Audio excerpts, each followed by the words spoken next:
Hi guys, कैसे हो। आशा करता हूँ आप सब अच्छे ही होंगे और अच्छे मार्क्स स्कोरिंग के लिए जी जान से पढ़ाई कर रहे होंगे।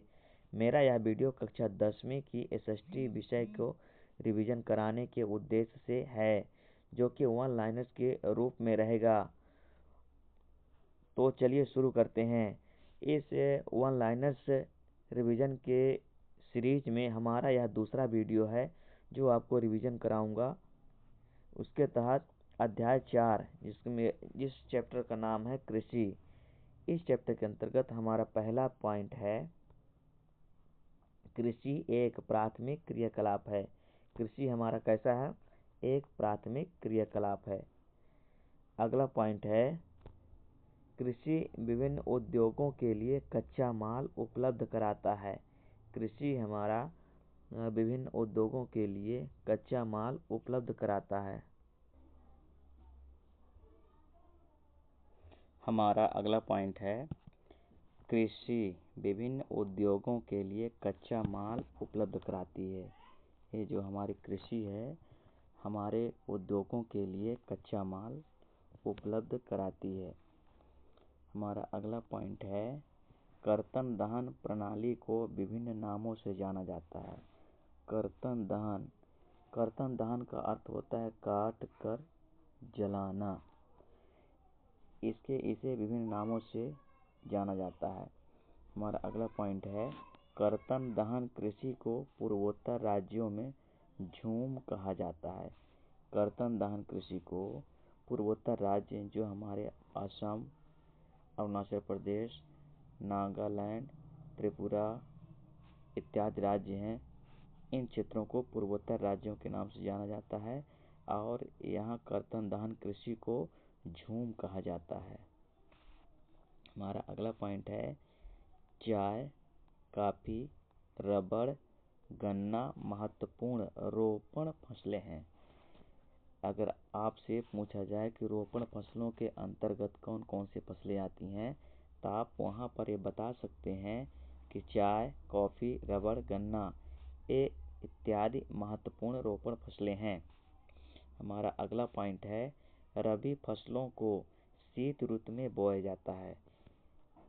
यहाँ पर कहने का मतलब ये हुआ कि जो शीत ऋतु में बोई जाने वाली फसल को रबी की फसल कहा जाता है। हमारा अगला पॉइंट है, रबी की फसलों को ग्रीष्म ऋतु में काटा जाता है। जो रबी की फसल होती है वह शीत यानी ठंड के सीजन में बोई जाती है और गर्मी की मौसम में काटा जाता है, यानी ग्रीष्म ऋतु में काटा जाता है। हमारा नेक्स्ट पॉइंट है, गेहूँ, जौ, मटर, चना, सरसों मुख्य रबी की फसलें हैं। यहाँ रबी की फसलों के नाम गिनाया जा रहा है, जो कि गेहूँ, जौ, मटर, चना, सरसों मुख्य रबी फसलें हैं। ये रबी की फसलें होती हैं। हमारा अगला पॉइंट है, खरीफ फसलों को जून जुलाई में बोया जाता है। आपका प्रश्न आ सकता है परीक्षा में कि खरीफ की फसलों किस महीने में की जाती हैं, तो उसका उत्तर आप लिखा जून जुलाई, यानी जून जुलाई में जो फसल बोई जाती है वह खरीफ की फसलें कही जाती हैं। चलिए, हमारा अगला पॉइंट है, खरीफ फसलों को सितंबर अक्टूबर में काट लिया जाता है। जो खरीफ की फसलें होती हैं, जो जून जुलाई में जो फसलें बोई जाती हैं, उन्हें खरीफ फसल कहा जाता है और उन्हें सितंबर अक्टूबर में काट लिया जाता है। उन्हें खरीफ की फसल कहा जाता है। हमारा नेक्स्ट पॉइंट है, चावल, मक्का, बाजरा, ज्वार, सोयाबीन मुख्य खरीफ फसलें हैं। यहाँ खरीफ के फसलों के नाम बताए गए हैं, जो कि आप लोगों को ध्यान रखना चाहिए। हमारा अगला पॉइंट है, गेहूँ भारत की दूसरी सबसे बड़ी खाद्यान्न फसल है। गेहूँ हमारे भारत की दूसरी सबसे बड़ी खाद्यान्न यानी खाने वाली फसल है।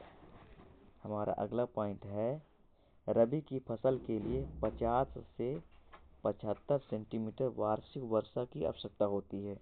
जो रबी की फसल होती है उसके लिए ज़्यादा पानी की आवश्यकता नहीं होती है, इसीलिए 50 से 75 सेंटीमीटर वार्षिक वर्षा की आवश्यकता होती है। हमारा अगला पॉइंट है ज्वार, बाजरा और रागी ये मोटे अनाज हैं। मोटे अनाज को इंग्लिश में मिलेट्स कहा जाता है। अगर कभी बात जाए इंग्लिश में कि मिलेट्स, तो वहाँ पर आप लोग समझिएगा कि ज्वार, बाजरा और रागी इत्यादि फसलें मिलेट्स के अंतर्गत आती हैं। हमारा अगला पॉइंट है मोटे अनाज में पोषक तत्वों की मात्रा अत्यधिक होती है। हमारे जो पोषक तत्व हैं carbohydrates, proteins, vitamin, fat, minerals, water, roughage इत्यादि पोषक तत्व मोटे अनाजों में बहुत अधिक मात्रा में पाए जाते हैं। हमारा अगला पॉइंट है दालें फलीदार फसल का उदाहरण है। फलीदार यानी जिसमें दालें निकलती हैं, जैसे तुअर हो गया, चना हो गया, मसूर हो गया, उड़द हो गया, मूंग हो गया इत्यादि फसलें दालें फसलें कहलाती हैं और ये फलीदार फसलों के उदाहरण भी हैं। हमारा अगला पॉइंट है भारत विश्व में दालों का सबसे बड़ा उत्पादक व उपभोक्ता देश है। भारत में हमारे देश में सबसे अधिक दालों का उत्पादन होता है और सबसे दालों का उपयोग भी होता है। हमारा अगला पॉइंट है दालें सबसे अधिक प्रोटीन दायक होती हैं। हमें जो पोषक तत्व मिलते हैं उनमें से प्रोटीन अत्यंत महत्वपूर्ण है जो कि दालों में सबसे अधिक पाया जाता है। हमारा अगला पॉइंट है दालें भूमि की उर्वरता को बना कर रखती हैं। दलहन वाली फसलें बोने से मिट्टी में नाइट्रोजन की मात्रा बढ़ जाती है जिसकी वजह से मिट्टी की उर्वरता बढ़ जाती है। हमारा अगला पॉइंट है गुजरात मूंगफली का प्रमुख उत्पादक राज्य है। अगर प्रश्न आता है कि सबसे अधिक मूंगफली किस राज्य में उगाई जाती है तो वहाँ पर किस राज्य में आप क्या बताएंगे? गुजरात में, यानी गुजरात में सबसे अधिक मूंगफली की खेती की जाती है। हमारा अगला पॉइंट है चाय एक रोपण फसल का उदाहरण है। अभी ऊपर ही किसी बिंदु में हमने पढ़ा है चाय, कॉफी ये सभी रोपण फसलें हैं। और इसके बाद हमारा अगला पॉइंट है असम, दार्जिलिंग, तमिलनाडु मुख्य चाय उत्पादक क्षेत्र हैं। हमारे भारत में सबसे अधिक चाय असम में, दार्जिलिंग में, तमिलनाडु में होता है। सबसे अधिक चाय का उत्पादन किया जाता है। हमारा अगला पॉइंट है हमारे देश में अरेबिका किस्म की कॉफ़ी पैदा की जाती है। अगर कभी प्रश्न में आ जाए कि अरेबिका किस फसल की किस्म है तो वहाँ पर आप लोग बताइएगा, वहाँ पे आप लोग कॉफ़ी लिख दीजिएगा तो आपका उत्तर सही हो जाएगा कि कॉफ़ी अरेबिका किस्म की फसल है। हमारा नेक्स्ट पॉइंट है भारत में कॉफ़ी आरंभ में यमन से लाई गई। अगर कभी ये इस तरह का प्रश्न है कि भारत में कॉफ़ी किस देश से आई तो वहाँ पर आप लोग क्या उत्तर करेंगे? यमन। हमारा अगला पॉइंट है कॉफ़ी की खेती नीलगिरी पहाड़ियों में की जाती है। कॉफ़ी की खेती नीलगिरी की पहाड़ियों में की जाती है। हमारा अगला पॉइंट है रबड़, कपास, जूट रेशेदार अखाद्यान्न फसलें हैं। ये रबड़, कपास, जूट ऐसी फसलें हैं जिसमें से रेशे निकाले जाते हैं जो कि अखाद्य मतलब खाने योग्य नहीं बल्कि रेशे के लिए इन फसलों को उगाया जाता है। हमारा अगला पॉइंट है रबड़ भूमध्य रेखीय क्षेत्र की फसल है। रबड़ भूमध्य रेखीय फसल, रबड़ हमारी भूमध्य रेखीय फसल है। हमारा अगला पॉइंट है रबड़ मुख्यतः भारत के केरल, तमिलनाडु में उगाया जाता है। रबड़ की खेती हमारे भारत में केरल और तमिलनाडु में की जाती है। हमारा अगला पॉइंट है रेशम के कीड़ों का पालन करना रेशम उत्पादन यानी सेरीकल्चर कहलाता है। कभी कभी सेरीकल्चर आता है परीक्षाओं में, कभी कभी रेशम उत्पादन आता है, तो आप लोग कंफ्यूज मत होइएगा। सेरीकल्चर इंग्लिश में बोला जाता है और रेशम उत्पादन हिंदी में बोला जाता है। चलिए हमारा अगला पॉइंट है, कपास उत्पादन में भारत का विश्व में चीन के बाद दूसरा स्थान है। कपास के उत्पादन में पूरे विश्व में हमारा दूसरा स्थान है। पहले स्थान पर कौन है? पहले स्थान पर है चीन। चलिए हमारा अगला पॉइंट है, महाराष्ट्र, गुजरात और मध्य प्रदेश कपास के मुख्य उत्पादक राज्य हैं। यानी कपास की खेती पूरे भारत में सबसे अधिक कहाँ कहाँ होती है? महाराष्ट्र में, गुजरात में और मध्य प्रदेश में होती है। हमारा अगला पॉइंट है, जूट को सुनहरा रेशा कहा जाता है। अभी जस्ट आपके हाफ ईयरली एग्जाम में प्रश्न पूछा गया था कि सुनहरा रेशा किसे कहा जाता है, तो वहाँ पर कुछ बच्चों ने इसका गलत जवाब दिया था। तो जूट को ही सुनहरा रेशा कहा जाता है, यानी गोल्डन फाइबर कहा जाता है। चलिए हमारा अगला पॉइंट है, पश्चिम बंगाल, बिहार और असम जूट के मुख्य उत्पादक राज्य हैं। यहाँ पर क्या बता रहा है कि जूट उत्पादन करने वाले राज्य, सबसे अधिक जूट का उत्पादन पश्चिम बंगाल, बिहार और असम में होता है। हमारा अगला पॉइंट है, जूट का प्रयोग बोरियां, चटाई, रस्सी बनाने में किया जाता है। हम जो कोटा वगैरह में चावल गेहूं आता है जिस बोरे में भर करके, वो बोरे जूट के प्रयोग से ही बनाए जाते हैं। हमारा अगला पॉइंट है, भारत सरकार ने किसान क्रेडिट कार्ड योजना शुरू की है। जो भारत सरकार है, किसानों की कृषि व्यवसाय सुचारू रूप से संचालित हो, इसके लिए भारत सरकार ने क्रेडिट कार्ड योजना शुरू की है। इसके माध्यम से किसान अपनी आवश्यकता अनुसार खाद, बीज इत्यादि के लिए वित्त की व्यवस्था कर पाते हैं। चलिए हमारा अगला पॉइंट है, प्रथम पंचवर्षीय योजना में भूमि सुधार मुख्य लक्ष्य था। जो हमारा प्रथम पंचवर्षीय योजना थी 1951 से 1955 तक, उसका मुख्य लक्ष्य क्या था? भूमि सुधार। चलिए आगे बढ़ते हैं। हमारा अगला पॉइंट है, विनोबा भावे द्वारा भूदान आंदोलन शुरू किया गया था। भूदान आंदोलन किसके द्वारा शुरू किया था? विनोबा भावे के द्वारा शुरू किया गया था। हमारा अगला पॉइंट है, विनोबा भावे द्वारा शुरू भूदान ग्राम दान आंदोलन को रक्तहीन क्रांति का भी नाम दिया गया। परीक्षाओं में अक्सर पूछा जाता है किसे रक्तहीन क्रांति कहा जाता है, तो वहाँ पर आप लोग आंसर करिएगा, उत्तर दीजिएगा, भूदान ग्राम दान आंदोलन को ही रक्तदान क्रांति कहा जाता है। चलिए हमारा अगला पॉइंट है, ग्राम स्वराज्य अवधारणा गांधी जी से संबंधित है। ग्राम स्वराज अवधारणा गांधी जी से संबंधित है। हमारा अगला पॉइंट है, महात्मा गांधी जी ने विनोबा भावे को अपना आध्यात्मिक उत्तराधिकारी घोषित किया था। महात्मा गांधी ने किसे अपना आध्यात्मिक उत्तराधिकारी घोषित किया था? वहाँ पर आप लोग विनोबा भावे का नाम लिखिएगा। चलिए आगे बढ़ते हैं। इस तरह से हमारा एक चैप्टर खत्म हो गया। हम अगले चैप्टर की ओर बढ़ते हैं। हमारे अगले अध्याय का नाम है विनिर्माण उद्योग। चलिए इस पाठ के अंतर्गत हम पढ़ते हैं। हमारा पहला पॉइंट है, कच्चे पदार्थ को मूल्यवान उत्पाद में परिवर्तित करना विनिर्माण कहलाता है।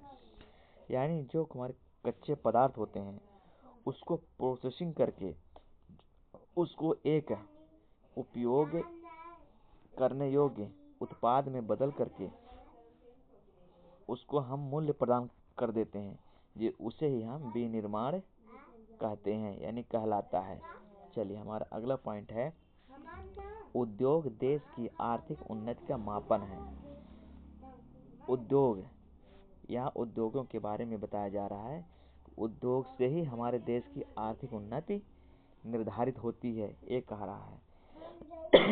किसी भी देश की उन्नति वहाँ के औद्योगिक विकास के द्वारा ही निर्धारित होती है। इसीलिए उद्योग देश की आर्थिक उन्नति का मापन है।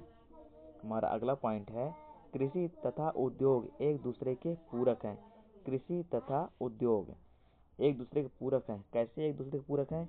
क्योंकि कृषि से हमको कच्चे माल मिलते हैं जो कि उद्योगों के लिए कच्चे माल मिलते हैं, और वही उद्योग उस कच्चे माल से एक तैयार उत्पाद बना करके देश के लिए, समाज के लिए और सभी लोगों के लिए उपलब्ध करवाते हैं। यहाँ तक कि कृषि के लिए भी उद्योगों से बने हुए पदार्थ उपयोग किए जाते हैं जैसे खाद इत्यादि। हमारा अगला पॉइंट है चीनी उद्योग में भारत का विश्व में दूसरा स्थान है। यहाँ बता रहा है पूरे विश्व में चीनी उत्पादन में भारत दूसरे स्थान पर है, यानी चीनी का उत्पादन सबसे अधिक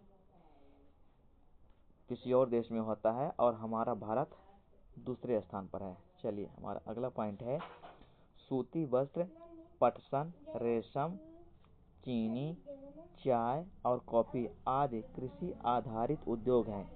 जो सूती वस्त्र है, पटसन है, रेशम है और चीनी, चाय और कॉफी आदि हमारे कैसे उद्योग हैं?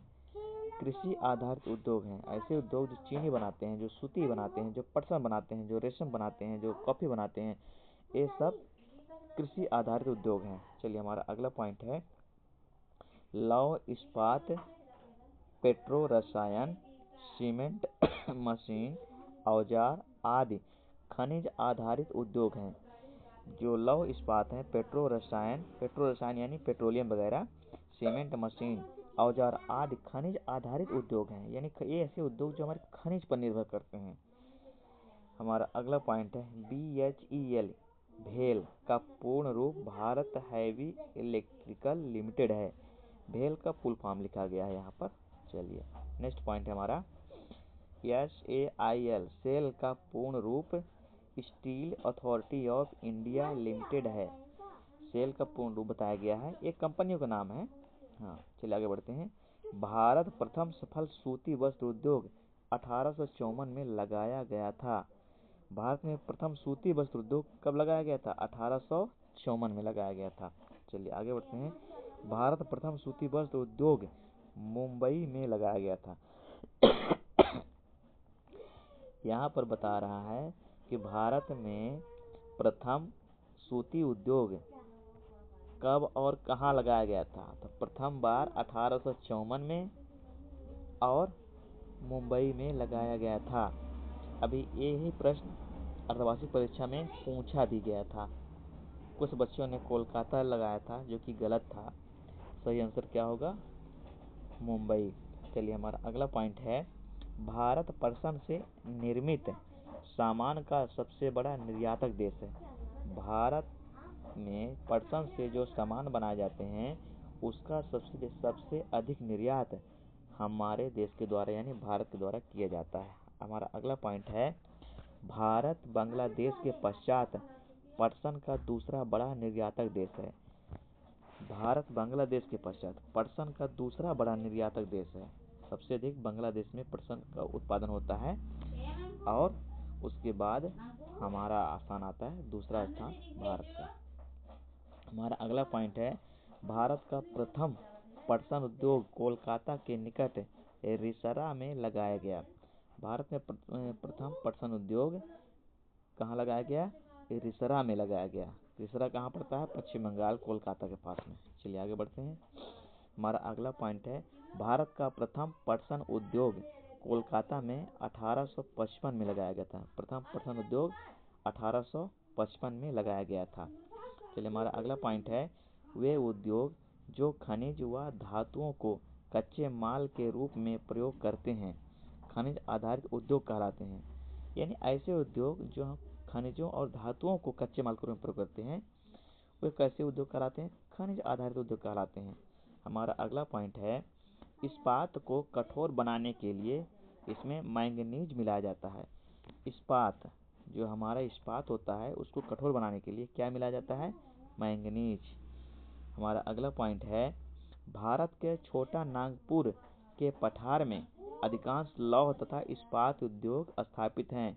यानी भारत में सबसे अधिक लौह और इस्पात उद्योग कहाँ है? छोटा नागपुर के पठार में है। चलिए आगे बढ़ते हैं। हमारा अगला पॉइंट है, भारत में एल्यूमीनियम प्रगलन धातु शोधन उद्योग है। भारत में एल्यूमीनियम प्रगलन धातु शोधन उद्योग है, ये बता रहा है। हमारा अगला पॉइंट है, एल्यूमीनियम में बॉक्साइट को कच्चे पदार्थ के रूप में प्रयोग किया जाता है। यानी एल्यूमीनियम किससे प्राप्त होता है? बॉक्साइट से प्राप्त होता है। बॉक्साइट हमारा कच्चा पदार्थ है जिसमें से एल्यूमीनियम प्राप्त होता है। हमारा अगला पॉइंट है, भारत में रसायन उद्योग एशिया का तीसरा बड़ा उद्योग है। भारत में जो रसायन उद्योग है हमारे पूरे एशिया में, हम किस महाद्वीप में रहते हैं? हमारे महाद्वीप का नाम है एशिया महाद्वीप। तो पूरे एशिया में रसायन उद्योग तीसरा बड़ा उद्योग है। चलिए आगे बढ़ते हैं। भारत रसायन उद्योग में विश्व में 12वें स्थान पर है। पूरे विश्व में रसायन उद्योग के मामले में भारत 12वें स्थान पर है पूरे विश्व में। अगला है, डीएपी एक उर्वरक उद्योग है। डीएपी के बारे में बता रहा है कि डीएपी क्या है? डीएपी एक उर्वरक उद्योग है। हमारा अगला पॉइंट है, रसायन उद्योग की भागीदारी सकल घरेलू उत्पाद में 3% है। जो रसायन उद्योग है हमारे उद्योग की भागीदारी सकल घरेलू उत्पाद यानी जीडीपी में कितना प्रतिशत योगदान है? 3% योगदान है। चलिए हम आगे बढ़ते हैं। उर्वरक उद्योग नाइट्रोजनी उर्वरक मुख्यतः यूरिया से संबंधित है। चलिए हमारा अगला पॉइंट है, गुजरात, तमिलनाडु, उत्तर प्रदेश, पंजाब और केरल राज्य कुल उर्वरक उत्पादन का 50% उत्पादन करते हैं। ये बता रहा है कि गुजरात, तमिलनाडु, उत्तर प्रदेश, पंजाब और केरल जितना उत्पादन हमारे भारत में होता है उनमें से ये 5 राज्य ऐसे हैं जो कि 50% उत्पादन करते हैं। हमारा अगला पॉइंट है, चूना पत्थर, सिलिका और जिप्सम को सीमेंट उद्योग में कच्चे माल के रूप में प्रयोग किया जाता है। इससे हम ये भी जान पाएंगे कि सीमेंट बनाने के लिए कौन कौन से कच्चे माल की आवश्यकता पड़ती है। तो कौन कौन से कच्चे माल की आवश्यकता पड़ती है? चूना, सिलिका और जिप्सम को सीमेंट के कच्चे माल के रूप में प्रयोग किया जाता है। चलिए अगला पॉइंट है, बेंगलुरु भारत की इलेक्ट्रॉनिक राजधानी है। यह इलेक्ट्रॉनिक राजधानी किसे कहा जाता है? तो बेंगलुरु को कहा जाता है। हमारा अगला पॉइंट है, इलेक्ट्रॉनिक उद्योग के अंतर्गत दूरभाष, कंप्यूटर, टेलीविजन आदि निर्मित किए जाते हैं। इलेक्ट्रॉनिक उद्योग के अंतर्गत क्या क्या आते हैं? दूरभाष, कंप्यूटर, टेलीविजन आदि। चलिए हमारा अगला पॉइंट है, कार्बनिक तथा अकार्बनिक अपशिष्ट पदार्थों से जल प्रदूषण फैलता है। यानी जल प्रदूषण किससे फैलता है? कार्बनिक तथा अकार्बनिक अपशिष्ट पदार्थों के। चलिए हमारा अगला पॉइंट है, उद्योगों से औद्योगिक प्रदूषण फैलता है। हमारा अगला पॉइंट है, उद्योगों से 4 प्रकार के प्रदूषण होते हैं, वायु प्रदूषण, जल प्रदूषण, भूमि प्रदूषण और ध्वनि प्रदूषण। चलिए हम आगे बढ़ते हैं। हमारा अगला पॉइंट है, अनचाही गैसों जैसे कि सल्फर डाइऑक्साइड तथा कार्बन मोनोऑक्साइड वायु प्रदूषण का कारण है। वायु प्रदूषण किससे किससे होता है? सल्फर डाइऑक्साइड और कार्बन मोनोऑक्साइड से। चलिए इस तरह से हम आ गए अध्याय 7 में। इस अध्याय का नाम है राष्ट्रीय अर्थव्यवस्था की जीवन रेखाएं। राष्ट्रीय अर्थव्यवस्था की जीवन रेखाएं। चलिए इस पाठ में हम आगे बढ़ते हैं। हमारा पहला पॉइंट है, जो व्यक्ति उत्पाद को परिवहन द्वारा उपभोक्ताओं तक पहुंचाते हैं वे व्यापारी कहलाते हैं। यहाँ पर व्यापारी की परिभाषा बताई गई है। जो व्यक्ति उत्पाद को परिवहन द्वारा उपभोक्ताओं तक पहुंचाते हैं व्यापारी कहलाते हैं। बहुत सिंपल है। आगे बढ़ते हैं। परिवहन के 3 साधन होते हैं। स्थल यानी जो धरती पर चलते हैं, जल यानी जो समुद्री और पानी वगैरह में चला जाते हैं, और वायु यानी जो एरोप्लेन वगैरह इत्यादि होते हैं। चलिए हमारा अगला पॉइंट है, भारत विश्व का दूसरा सर्वाधिक सड़क जाल वाला देश है। पूरे विश्व में भारत का सड़क के मामले में सबसे दूसरे स्थान पर हमारा भारत है। हमारा अगला पॉइंट है, भारत में सड़क जाल लगभग 62.16 लाख किलोमीटर तक फैला हुआ है। यानी लगभग में आप लोग परीक्षा में अगर आता है तो आप लोग आंसर करिएगा कि 62.16 लाख किलोमीटर तक हमारे यहाँ सड़क का नेटवर्क फैला हुआ है। चलिए आगे बढ़ते हैं। सड़क परिवहन अन्य परिवहन साधनों को जोड़ने का कार्य करता है। जो हमारा सड़क परिवहन है ये हमारे जल मार्ग को और वायु मार्ग दोनों को जोड़ने का कार्य करता है। चलिए आगे बढ़ते हैं। उत्तर दक्षिण गलियारा श्रीनगर को कन्याकुमारी से जोड़ता है। जो उत्तर से दक्षिण जो गलियारा है, गलियारा श्रीनगर को कन्याकुमारी से जोड़ता है। श्रीनगर जम्मू कश्मीर की राजधानी है और कन्याकुमारी हमारे भारत का सबसे दक्षिणतम बिंदु है। चलिए हमारा अगला पॉइंट है, पूर्व पश्चिम गलियारा सिलचर कहाँ, असम में है, को पोरबंदर से जोड़ता है। पोरबंदर कहाँ है, गुजरात में है। हमारा अगला पॉइंट है, स्वर्णिम चतुर्भुज महाराजमार्ग का उद्देश्य भारत के मेगा सिटी के मध्य की दूरी को कम करना है। स्वर्णिम चतुर्भुज जो किसको किसको जोड़ता है, दिल्ली, मुंबई, चेन्नई और कोलकाता को जोड़ने वाले ऐसे मार्ग जो एक चतुर्भुज का आकार बनाता है, स्वर्णिम चतुर्भुज कहलाता है। चलिए हम आगे बढ़ते हैं। स्वर्णिम चतुर्भुज महाराजमार्ग भारत के राष्ट्रीय राजमार्ग प्राधिकरण के अधिकार क्षेत्र में आता है। राष्ट्रीय राजमार्ग प्राधिकरण के अधिकार के क्षेत्र में आता है। चलिए हमारा अगला पॉइंट है, NHAI का पूर्ण रूप भारत का राष्ट्रीय राजमार्ग प्राधिकरण है। National highway authority of India इसका पूरा नाम होगा इंग्लिश में। हिंदी में क्या होगा, राष्ट्रीय राजमार्ग प्राधिकरण। चलिए हमारा अगला पॉइंट है, राष्ट्रीय राजमार्ग देश के दूरस्थ भागों को जोड़ता है। जो राष्ट्रीय राजमार्ग होता है देश के दूरस्थ भागों को जोड़ता है। हमारा अगला पॉइंट है, CPWD का पूर्ण रूप केंद्रीय लोक निर्माण विभाग है।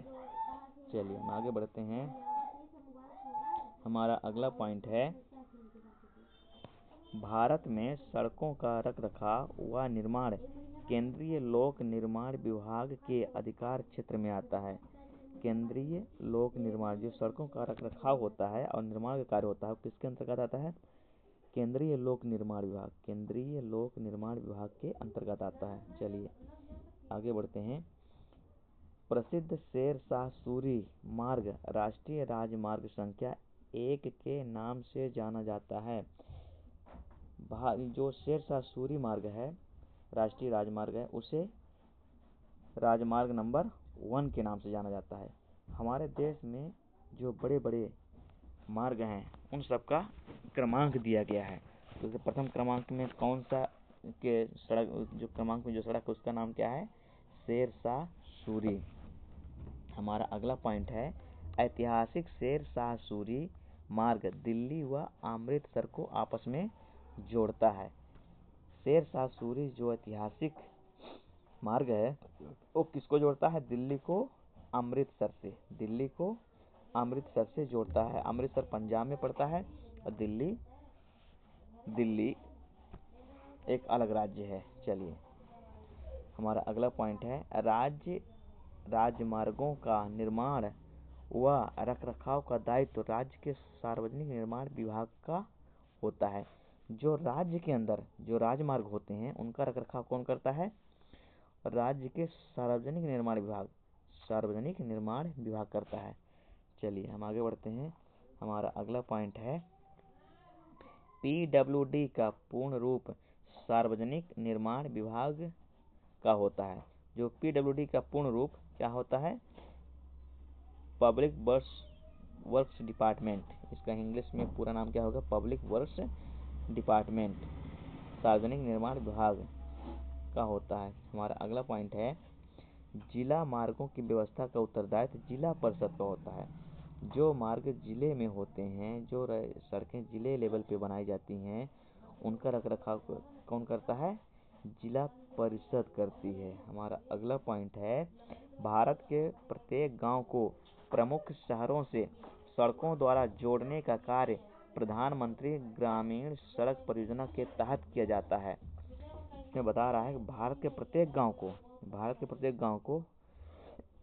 प्रमुख शहरों से सड़कों द्वारा जोड़ने का कार्य कौन करता है? प्रधानमंत्री ग्रामीण सड़क परियोजना। जो प्रधानमंत्री ग्रामीण सड़क योजना चलाई जा रही है, बनाई जाती हैं सड़कें, तो गांव को वहां के प्रमुख शहरों से जोड़ने का कार्य करती हैं। हमारा अगला पॉइंट है, भारत सरकार प्राधिकरण के अधीन सीमा सड़क संगठन को 1960 में बनाया गया था। सीमा सड़क संगठन कब बनाया गया था? 1960 में बनाया गया था भारत सरकार के द्वारा। चलिए हमारा अगला पॉइंट है, सीमा सड़क संगठन देश की सीमांत क्षेत्रों की सड़कों का निर्माण व रखरखाव करती है। चलिए हमारा अगला पॉइंट है, भारत के उत्तर तथा पूर्वी क्षेत्रों की सामरिक महत्व की सड़कों का उत्तरदायित्व सीमा सड़क करती है। हमारा अगला पॉइंट है, विश्व की सबसे लंबी राजमार्ग सुरंग भारत में स्थित है, जिसकी लंबाई 9.02 किलोमीटर है। सुरंग यानी जो जमीन को खोद करके जमीन के नीचे बनाई जाती है, सड़कें बनाई जाती हैं, उसे सुरंग कहा जाता है। जो कि विश्व में सबसे लंबी राजमार्ग सुरंग हमारे भारत में, जिसकी लंबाई कितनी है? 9.02 किलोमीटर है। चलिए हमारा नेक्स्ट पॉइंट है, विश्व की सबसे लंबी राजमार्ग सुरंग अटल टनल है। विश्व की सबसे लंबी राजमार्ग सुरंग कौन सी है? अटल टनल है। चलिए हमारा अगला पॉइंट है, अटल टनल भारत सरकार की सीमा सड़क संगठन द्वारा बनाई गई है। जो अटल टनल है, टनल यानी सुरंग, ये भारत सरकार की सीमा सड़क संगठन द्वारा बनाई गई है। सीमा सड़क संगठन द्वारा बनाई गई। चलिए हम आगे बढ़ते हैं। हमारा अगला पॉइंट है, अटल टनल पूरे साल मनाली को लाहौल स्पीति घाटी से जोड़ती है। जो अटल टनल है, ये मनाली को किससे जोड़ती है? मनाली को जोड़ती है लाहौल से। हमारा अगला पॉइंट है, भारत की अटल टनल हिमालय की पीर पंजाल पर्वतमाला में स्थित है। जो अटल टनल है, ये कहाँ स्थित है?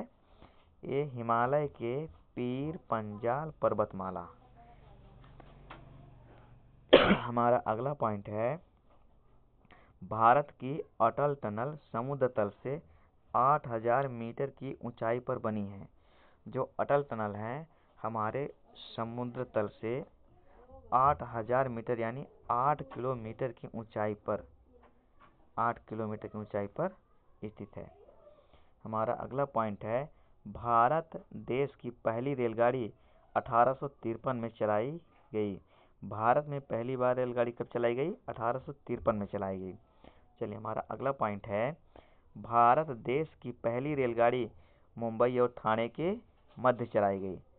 पहली रेलगाड़ी कब चली? 1853 में चली और मुंबई और ठाणे के मध्य चली थी। हमारा अगला पॉइंट है, भारत देश की पहली रेलगाड़ी 34 किलोमीटर की दूरी तय करती थी।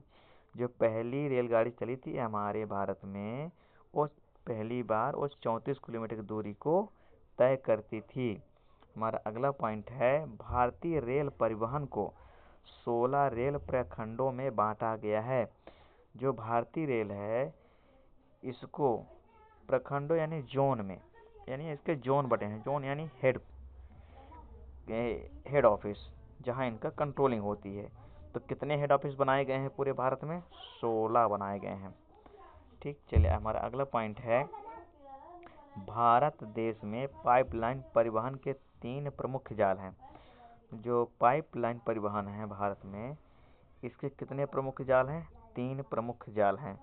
हमारा अगला पॉइंट है, भारत देश की पहली Hazira Vijaypur Jagdishpur HVJ gas pipeline 1700 kilometre लंबी है। जो हमारी पहली गैस पाइपलाइन है, ये पाइपलाइन गैस का ही पाइपलाइन होता है। तो कहाँ से कहाँ तक है?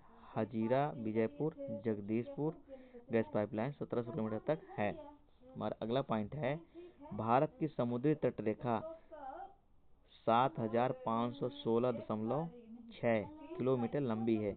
यानी ऐसी भारत का वो क्षेत्र जो समुद्र से डायरेक्ट जुड़ता है। तो समुद्री क्षेत्र में हमारा भारत का जो तटीय क्षेत्र है, उन टोटल की लंबाई कितनी है? 7516।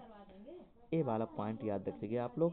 इतने किलोमीटर हमारे समुद्री तट, हमारे देश की सीमाएं समुद्र से लगती हैं। चलिए, हमारा अगला पॉइंट है, स्वतंत्रता प्राप्ति के बाद कच्छ में कांडला पहले पत्तन के रूप में विकसित किया गया। स्वतंत्रता के बाद यानी 1947 के बाद कांडला कहाँ पड़ता है? गुजरात में पड़ता है ना। पहले पत्तन के रूप में विकसित किया। पत्तन यानी जहाँ पर पानी वाली जहाजें आके रुकती हैं और वहाँ से जाती हैं। चलिए, हमारा अगला पॉइंट है, भारत का 95% विदेशी व्यापार प्रमुख समुद्री पत्तनों से होता है। जो भारत का 95% व्यापार है वो समुद्री पत्तनों के द्वारा होते हैं। यानी जो जहाँ जहाजें आती हैं रुकती हैं, जहाज़ों के द्वारा हमारा ज़्यादा व्यापार होता है। इसका मतलब ये हुआ।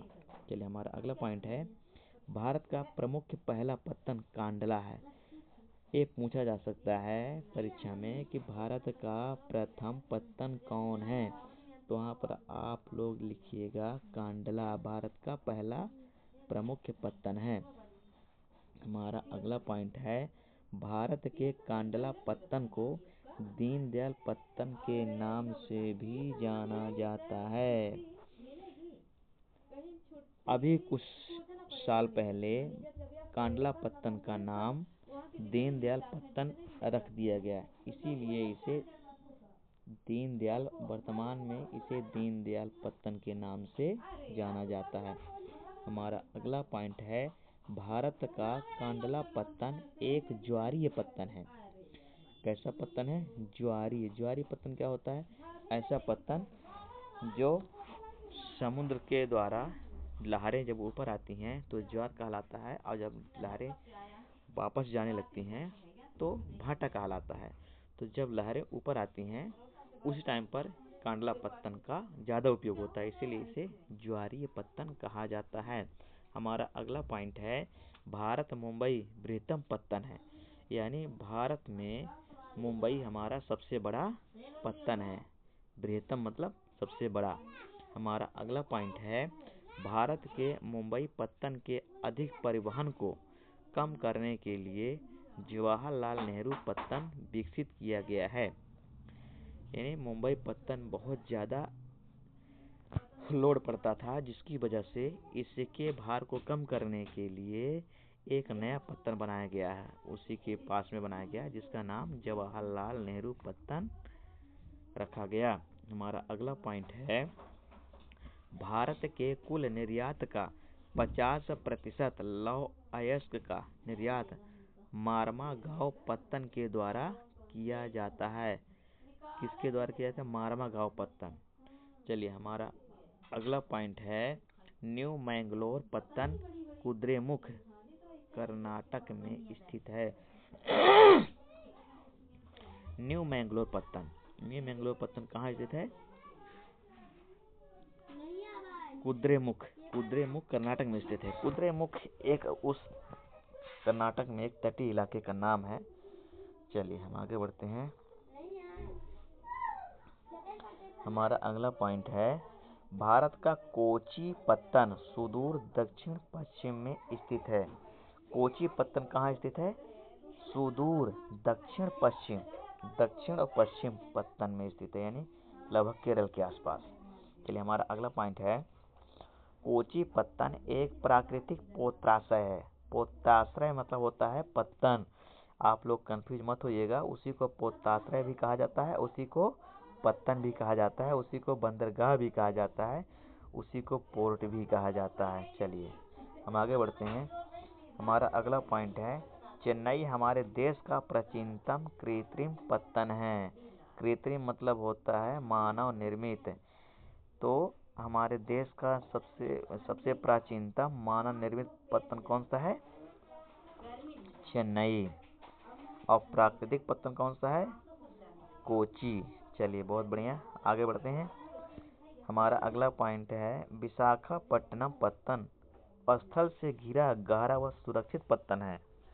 विशाखापट्टनम पत्तन ऐसा पत्तन है जो कि 3 ओर से स्थल से घिरा हुआ है और सबसे गहरा भी है और सबसे सुरक्षित भी है। चलिए हमारा अगला पॉइंट है, भारत का पारादीप पत्तन उड़ीसा राज्य में है। पारादीप पत्तन कहाँ है? उड़ीसा राज्य में है, जो कि वर्तमान में इसका नाम बदल करके APJ अब्दुल कलाम पत्तन रख दिया गया है। चलिए हमारा अगला पॉइंट है, कोलकाता एक अंतःस्थलीय नदीय पत्तन है। अंतःस्थलीय नदीय पत्तन मतलब समुद्र से जुड़ा हुआ ये पत्तन नहीं है, बल्कि नदी में है। चलिए हमारा अगला पॉइंट है, कोलकाता एक ज्वारी पत्तन होने के कारण इसे नियमित रूप से साफ करना पड़ता है, क्योंकि ये डायरेक्ट समुद्र से जुड़ा हुआ नहीं है। हमारा अगला पॉइंट है, सन 1953 में वायु परिवहन का राष्ट्रीयकरण किया गया। सन 1953 में वायु परिवहन का, यानी प्रश्न आ सकता है कि वायु परिवहन का राष्ट्रीयकरण कब किया गया? तो वायु परिवहन का राष्ट्रीयकरण कब किया गया? 1953 में किया गया। चलिए हमारा अगला पॉइंट है, एयर इंडिया घरेलू और अंतर्राष्ट्रीय वायु सेवाएं प्रदान करती है। एयर इंडिया जो कि परिवहन से जुड़ा हुआ सेवाएं प्रदान करती है, वह अंतर्राष्ट्रीय वायु सेवाएं प्रदान करती है। हमारा अगला पॉइंट है, पवन हंस दूरगामी क्षेत्रों में हेलीकॉप्टर सेवाएं उपलब्ध करवाती हैं। हमारे देश में जो हेलीकॉप्टर सुविधाएं उपलब्ध कराई जाती हैं उसे पवन हंस का नाम दिया गया है। हमारा अगला पॉइंट है, दूरदर्शन, रेडियो, समाचार पत्र आदि देश के प्रमुख संचार साधन हैं। यहाँ पर आप लोग ध्यान दीजिएगा, देश के प्रमुख संचार साधन दूरदर्शन यानी टीवी, रेडियो, समाचार पत्र आदि कैसे हैं? संचार के साधन है। संचार यानी जो समाचार को एक स्थान से दूसरे स्थान तक पहुंचाने का कार्य करते हैं। चलिए हम आगे बढ़ते हैं। विश्व का बृहत्तम डाक संचार भारत में है, यानी कहा जाए कि पूरे विश्व में डाक संचार सबसे बड़ा डाक संचार भारत में है। बृहत्तम मतलब सबसे बड़ा। चलिए आगे बढ़ते हैं। हमारा अगला पॉइंट है,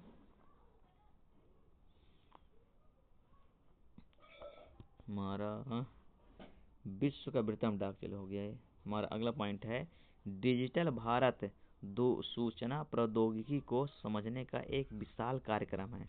डिजिटल भारत एक प्रोग्राम है हमारा, जो कि सूचना प्रौद्योगिकी को समझने का विशाल कार्यक्रम है। सूचना प्रौद्योगिकी को समझना है तो डिजिटल भारत का उपयोग करें, आप सूचना प्रौद्योगिकी पूरी जानकारी मिल पाएगी। चलिए हम आगे बढ़ते हैं। हमारा अगला पॉइंट है, दूरसंचार तंत्र में भारत एशिया महाद्वीप में अग्रणी है। हमारे महाद्वीप का नाम एशिया है और इस एशिया महाद्वीप में दूरसंचार में भारत सबसे आगे है। चलिए किसी में भी तो आगे है। हमारा अगला पॉइंट है, भारत में समाचार पत्र लगभग 100 भाषाओं में प्रकाशित होते हैं। भारत में जो समाचार पत्र छपते हैं कितनी भाषाओं में छपते हैं? 100 भाषाओं में छपते हैं। हमारा अगला पॉइंट है, भारत विश्व में सर्वाधिक चलचित्रों का उत्पादक भी है। चलचित्र यानी सिनेमा का सबसे बड़ा उत्पादक भी है। हमारे यहाँ सबसे अधिक फिल्में बनती हैं। हमारा अगला पॉइंट है, बाजार एक ऐसी जगह है जहाँ वस्तुओं का विनिमय होता है। बाजार हमने पहले ही बता दिए हैं कि बाजार में जहाँ वस्तुओं और सेवाओं का आदान प्रदान होता है उसे ही बाजार कहा जाता है। आदान प्रदान यानी विनिमय होता है। चलिए आगे बढ़ते हैं। हमारा दो देशों के मध्य व्यापार अंतर्राष्ट्रीय व्यापार कहलाता है। जब दो देशों के बीच व्यापार होता है तो उसे अंतर्राष्ट्रीय व्यापार कहा जाता है। अगला पॉइंट है, अंतर्राष्ट्रीय व्यापार की प्रगति किसी राष्ट्र की आर्थिक बैरोमीटर कहलाती है। जो अंतर्राष्ट्रीय व्यापार होता है, जिस देश का अंतर्राष्ट्रीय व्यापार अच्छा है, मतलब वहाँ जो अंतर्राष्ट्रीय व्यापार के द्वारा ही बैरोमीटर ही कहा जाता है, मतलब वहाँ का आर्थिक विकास अच्छा है, आर्थिक प्रगति अच्छी है, इसीलिए अंतर्राष्ट्रीय व्यापार को बैरोमीटर कहा जाता है। किसका बैरोमीटर कहा जाता है? आर्थिक बैरोमीटर कहा जाता है। हमारा अगला पॉइंट है, कोलकाता पत्तन पर बढ़ते व्यापार के दबाव को कम करने के लिए हल्दिया पत्तन विकसित किया गया। कोलकाता भी एक पत्तन है, एक बंदरगाह है। इस पर बहुत अधिक व्यापार होता था, जिसकी वजह से इस पर ज़्यादा भार पड़ता था। इसके भार को कम करने के लिए उसी के पास में ही एक हल्दिया बंदरगाह विकसित किया गया। हमारा अगला पॉइंट है, हल्दिया तथा इलाहाबाद के मध्य गंगा जलमार्ग 1620 किलोमीटर लंबा है। हल्दिया पत्तन और इलाहाबाद के मध्य गंगा नदी के माध्यम से जो जल मार्ग है वो उसकी लंबाई है 1620 किलोमीटर। हमारा अगला पॉइंट है, नौगम्य जलमार्ग संख्या 1 हल्दिया को इलाहाबाद से जोड़ती है। नौगम्य जलमार्ग संख्या 1, जो नौगम्य जलमार्ग संख्या 1 है, हल्दिया को इलाहाबाद से जोड़ती है। हमारा अगला पॉइंट है,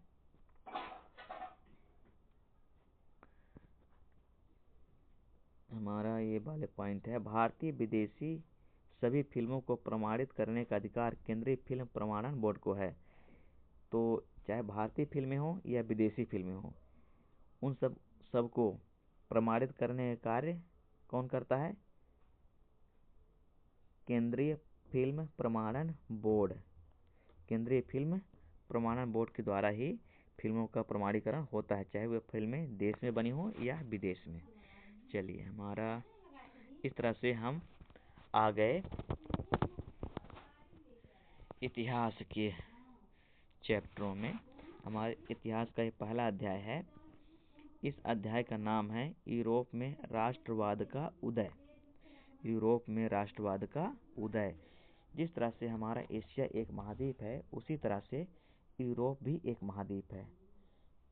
तो आज हम यूरोप में राष्ट्रवाद यानी देशभक्ति का उदय कैसे हुआ, इसके बारे में, इस वन लाइनर्स के बारे में के माध्यम से पढ़ेंगे।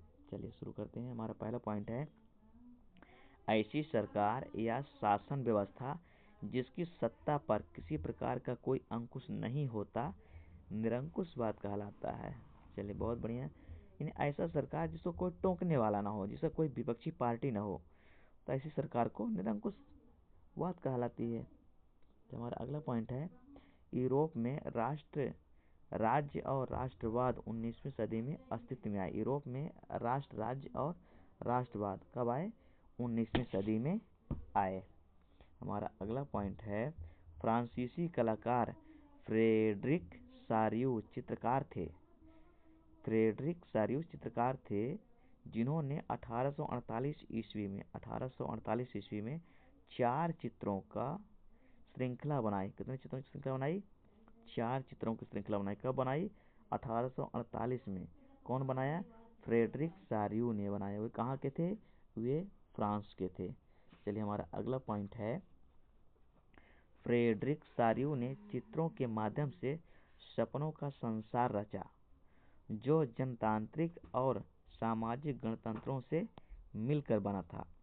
जो फ्रेडरिक सारियू थे, वे बहुत ही बड़े चित्रकार थे। उन्होंने एक संसार बनाया, अपने कल्पना के आधार पर संसार की कल्पना की, और जनतांत्रिक और सामाजिक गणतंत्रों से मिलकर बना था। तो हमारा नेक्स्ट पॉइंट है, सारियू के कल्पनादर्श यूरोपीय में दुनिया के लोग अलग राष्ट्रों के समूहों में बटे हुए हैं, जिनकी पहचान उनके कपड़े और राष्ट्रीय पोशाक से होती है। उन्होंने, फ्रेडरिक सारियू ने कल्पना की थी कि लोग समूहों में बटे हुए हैं और कपड़े और राष्ट्र, उनके पोशाक अलग अलग, हालांकि जितने देश हैं उतने पोशाक हैं। इस तरह से उन्होंने कल्पना की थी कि हर देश का अलग अलग अपना एक पोशाक होगा, उन्हीं पोशाकों से उन देशों के लोगों की पहचान होगी कि कौन किस देश का है। फ्रेडरिक, हमारा ये वाला पॉइंट है, कल्पनादर्श एक, उस कल्पनादर्श का क्या नाम था? यूरोपिया। कल्पनादर्श का क्या नाम था? यूरोपिया। एक ऐसे समाज की कल्पना जो इतना आदर्श है कि उसका साकार होना लगभग असंभव था। उन्होंने कुछ ज़्यादा ही मतलब कि आइडियल राष्ट्रवाद का कल्पना कर लिए थे जो कि असंभव था। चलिए हमारा अगला पॉइंट है, फ्रेडरिक सारियो द्वारा बनाया गया पहला चित्र, स्त्री पुरुष एक लंबी कतार में स्वतंत्रता की प्रतिमा की वंदना करते हुए जा रहे हैं। जो फ्रेडरिक सारियो थे, उन्होंने जो चित्र बनाया, स्त्री और पुरुषों का चित्र बनाया, उसमें एक स्त्री पुरुषों को चित्रों के माध्यम से दिखाया कि लोग कतार में स्वतंत्रता की प्रतिमा, उन्होंने किसी स्वतंत्रता की प्रतिमा का वंदना करते हुए जा रहे हैं, वंदना है प्रार्थना करते हुए जा रहे हैं। हमारा अगला पॉइंट है, फ्रांसीसी दार्शनिक अर्नेस्ट रेनन ने 1882 में साबान विश्वविद्यालय में दिए व्याख्यान को निबंध के रूप में छापा, जिसका शीर्षक था राष्ट्र क्या है। फ्रांसीसी दार्शनिक अर्नेस्ट रेनन 1882 में साबान विश्वविद्यालय में दिए इस व्याख्यान को किसने दिया था? फ्रांसीसी दार्शनिक अर्नेस्ट रेनन ने दिया था। और इसको किस रूप में छापा? निबंध के रूप में छापा, जिसका शीर्षक क्या था? राष्ट्र। हमारा अगला पॉइंट है, एक प्रत्यक्ष मतदान जिसके जरिए एक क्षेत्र के सभी लोगों से एक प्रस्ताव को स्वीकार या अस्वीकार करने के लिए पूछा जाता है, जनमत संग्रह कहलाता है। इसको इंग्लिश में बोला जाता है रेफरेंडम, यानी जनमत संग्रह। जनमत संग्रह क्या होता है? एक प्रत्यक्ष मतदान के जरिए सभी लोगों से एक प्रस्ताव दिया जाता है कि जो कैंडिडेट खड़ा हुआ है चुनाव में, वो आपको स्वीकार है या नहीं, आप मत के माध्यम से बताएं। इसे ही जनमत संग्रह कहा जाता है। हमारा अगला पॉइंट है, राष्ट्रवाद की शुरुआत 1789 में फ्रांसीसी क्रांति के समय हुई। सबसे महत्वपूर्ण पॉइंट है हमारा कि राष्ट्रवाद की यूरोप में राष्ट्रवाद की शुरुआत कब से हुई? तो कब से हुई? 1789 में राष्ट्रवाद की शुरुआत हुई। हमारा अगला पॉइंट है, यूरोप में छात्र तथा शिक्षित मध्य वर्गों के अन्य सभी सदस्यों द्वारा क्लब की स्थापना की गई, जिसे जेकोबिन क्लब कहा जाता है। यूरोप में छात्र तथा शिक्षित वर्गों के अन्य सदस्यों द्वारा, यूरोप में छात्र थे और कुछ शिक्षित वर्ग थे जिन्होंने एक क्लब बनाया, जिसे जेकोबिन क्लब नाम कहा गया। हमारा अगला पॉइंट है, रेबमान एक पत्रकार था जो मेंज नामक शहर में रहता था। वह जर्मन जेकोबिन गुट का सदस्य था। कौन? रेबमान पत्रकार था जो कि मेंज नामक शहर में रहता था। वह जर्मन जेकोबिन गुट का सदस्य था। चलिए आगे बढ़ते हैं। हमारा अगला पॉइंट है, 1814 की नागरिक संहिता, जिसे नेपोलियन की संहिता के नाम से भी जाना जाता है। ये क्वेश्चन अभी भी आपके अर्धवार्षिक परीक्षा में पूछा गया था कि नागरिक संहिता, नेपोलियन संहिता किसे कहते हैं। तो वहाँ पर कुछ बच्चों ने गलत लिखा था, उन्हें लिखना चाहिए था नेपोलियन संहिता को ही नागरिक संहिता कहा गया है, जो कि 1814 में बनाया गया था। चलिए यहाँ पर कुछ नेपोलियन नागरिक संहिता के बारे में बताया गया है। नेपोलियन नागरिक संहिता के इसमें 5 पॉइंट दिए गए हैं, 2, 3, 4, 5, 5 पॉइंट दिए गए हैं। क्या बताया गया है? जन्म पर आधारित विशेषाधिकार समाप्त। सेकंड पॉइंट है, कानून के समक्ष बराबरी और संपत्ति का अधिकार सुरक्षित। तीसरा पॉइंट है, प्रशासनिक विभाजनों को सरल बनाया। चौथा पॉइंट है, सामंती व्यवस्था खत्म। पांचवा पॉइंट क्या है? यातायात और संचार व्यवस्थाओं में सुधार। यातायात और संचार व्यवस्थाओं में सुधार। इसी 5 पॉइंटों को नागरिक संहिता या नेपोलियन की संहिता कहा गया है, जिसकी रचना कब हुई थी? 1814 में। चलिए आगे बढ़ते हैं। हमारा अगला पॉइंट है, जर्मन चित्रकार कार्ल कैस्पर फ्रिट्ज ने रंगीन चित्र के माध्यम से फ्रेंच सेनाओं द्वारा ज़्वेब्रेकेन शहर पर कब्जा करते हुए दर्शाया गया है। जर्मन चित्रकार था जिन्होंने एक बहुत बढ़िया चित्रकारी की, जिसमें रंगीन चित्रों के माध्यम से जो फ्रांस की सेना थे उनके द्वारा ये दिखाया गया है, ज़्वेब्रेकेन शहर पर कब्जा करते हुए दिखाया गया है। उस अपने चित्रकारी में दिखाया, किसने दिखाया? कार्ल कैस्पर फ्रिट्ज ने। हमारा अगला पॉइंट है, राइनलैंड का डाकिया चित्र के माध्यम से नेपोलियन को 1813 में लाइदिसा की लड़ाई में हार कर फ्रांस लौटते हुए दर्शाया गया है। राइनलैंड का जो डाकिया था वह एक चित्रकार भी था। उसने अपने चित्र के माध्यम से 1813 में लाइदिसा की लड़ाई में, लाइदिसा वहाँ का एक स्थान है जहाँ पर लड़ाई हुई थी, उसे ही लाइदिसा की लड़ाई कहा गया। इसमें नेपोलियन बोनापार्ट को फ्रांस से हार कर फ्रांस लौटते हुए दिखाया है, हार करके फ्रांस लौटते हुए दिखाया गया है।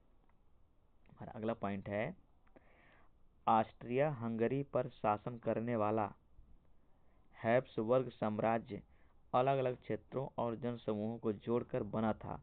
जो ऑस्ट्रिया हंगरी पर शासन करने वाला जो हैब्सबर्ग साम्राज्य था वो कई जनसमूहों को, कई क्षेत्रों को मिला करके बना था। हमारा अगला पॉइंट है, हैब्सबर्ग साम्राज्य में लॉम्बार्डी और वेनेशिया जैसे इतालवी भाषी प्रांत भी शामिल थे। किसमें? हैब्सबर्ग साम्राज्य में लॉम्बार्डी और वेनेशिया। हमारा अगला पॉइंट है, गालिसिया में कुलीन वर्ग पोलिश भाषा बोलते थे। बेटा यहाँ पर पोलिश एक भाषा है। अगर पूछा जाता है कि पोलिश क्या है, तो वहाँ पर यूरोप के संदर्भ में पोलिश एक भाषा है जो किनके द्वारा बोली जाती थी?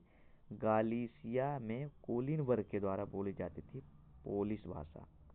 हमारा अगला पॉइंट है, सामाजिक और राजनीतिक रूप से जमीन का मालिक कुलीन वर्ग कहलाता था। सामाजिक और राजनीतिक रूप से जो जमीन का मालिक होता था वो कौन कहलाता था? कुलीन वर्ग कहलाता था, जो यूरोपीय महाद्वीप का सबसे प्रभुत्वशाली वर्ग था। यानी यूरोप का महाद्वीप का सबसे प्रभुत्वशाली वर्ग कुलीन वर्ग कहलाता था, जो कि जमीन का वास्तविक मालिक हुआ करता था।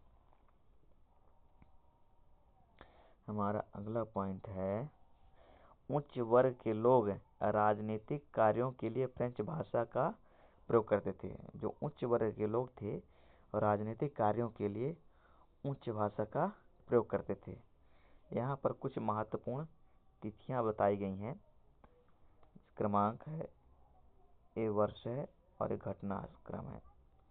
पहला है 1797 में नेपोलियन का इटली पर हमला। नेपोलियन युगों की शुरुआत कब हुई? 1797 में। सेकेंड पॉइंट है 1814 से 1815 नेपोलियन का पतन, वियना शांति संधि। और तीसरा पॉइंट है 1821 ईस्वी में यूनानी स्वतंत्रता के लिए संघर्ष प्रारंभ हुआ।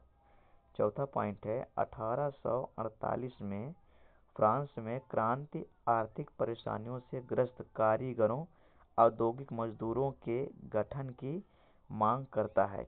इतालवी, जर्मन, मैग्यार, पोलिश, चेक आदि राष्ट्र राज्यों की मांग करते हैं। हमारा पांचवा पॉइंट है 1859 से 1870 इटली का एकीकरण हुआ। हमारा अगला छठवां पॉइंट है 1866 से 1871 तक जर्मनी का एकीकरण हुआ।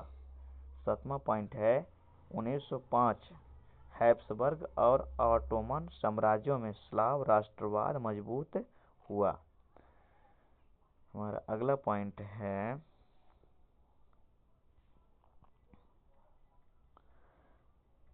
औद्योगिकरण की शुरुआत इंग्लैंड में 18वीं सदी के उत्तरार्ध में हुई। औद्योगिकरण की शुरुआत कब हुई? 18वीं सदी में, 18वीं सदी के उत्तरार्ध में, यानी 19वीं सदी के शुरुआत में हुई थी। हमारा अगला पॉइंट है औद्योगिकरण प्रक्रिया के फलस्वरूप नए सामाजिक समूह अस्तित्व में आए, कुलीन विशेषाधिकार की समाप्ति हुई और शिक्षित एवं उदारवादी मध्य वर्गों के बीच राष्ट्रीय एकता के विचार लोकप्रिय हुए। अगला पॉइंट है उदारवाद यानी लिबरलाइजेशन शब्द लैटिन भाषा के मूल लीबर पर आधारित है, जिसका अर्थ है आजाद। हमारा अगला पॉइंट है नए मध्य वर्गों के लिए उदारवाद का मतलब था व्यक्ति के लिए आज़ादी और कानून की समझ में सबकी बराबरी। उदारवाद का मतलब था व्यक्ति के लिए आज़ादी और कानून की समझ में सबकी बराबरी। व्यक्ति के लिए आज़ादी और कानून के समक्ष सबकी बराबरी, ऐसा होना चाहिए। हमारा अगला पॉइंट है जैकोबिन शासन के समय सभी वयस्क पुरुषों को मताधिकार प्राप्त था। जैकोबिन शासन के समय। हमारा अगला पॉइंट है 1815 में वाटरलू के युद्ध में रूस, प्रूसिया और ऑस्ट्रिया जैसी यूरोपीय शक्तियों ने मिलकर नेपोलियन को पराजित किया। हमारा अगला पॉइंट है नेपोलियन के पराजय के बाद 1815 में वियना संधि हुई, जिसकी मेजबानी ऑस्ट्रिया के चांसलर ड्यूक मेटरनिख ने की थी। ऑस्ट्रिया के चांसलर ड्यूक मेटरनिख ने की थी। चलिए हम आगे बढ़ते हैं। यहाँ पर थोड़ा वियना शांति संधि की शर्तों के बारे में बताया गया है, चल देख लेते हैं। पहला पॉइंट है बूर्बो वंश की सत्ता में बहाली। सेकंड पॉइंट फ्रांस ने उन इलाकों को खो दिया जिन पर नेपोलियन का कब्जा था। वियना शांति संधि से फ्रांस ने उन इलाकों को खो दिया जहां पर नेपोलियन का कब्जा था। हमारा अगला पॉइंट है फ्रांस की सीमाओं पर कई राज्य कायम कर दिए गए ताकि भविष्य में फ्रांस विस्तार न कर सके। हमारा अगला पॉइंट है ऑस्ट्रिया को उत्तरी इटली का नियंत्रण सौंपा गया। ऑस्ट्रिया को उत्तरी इटली का नियंत्रण सौंपा गया।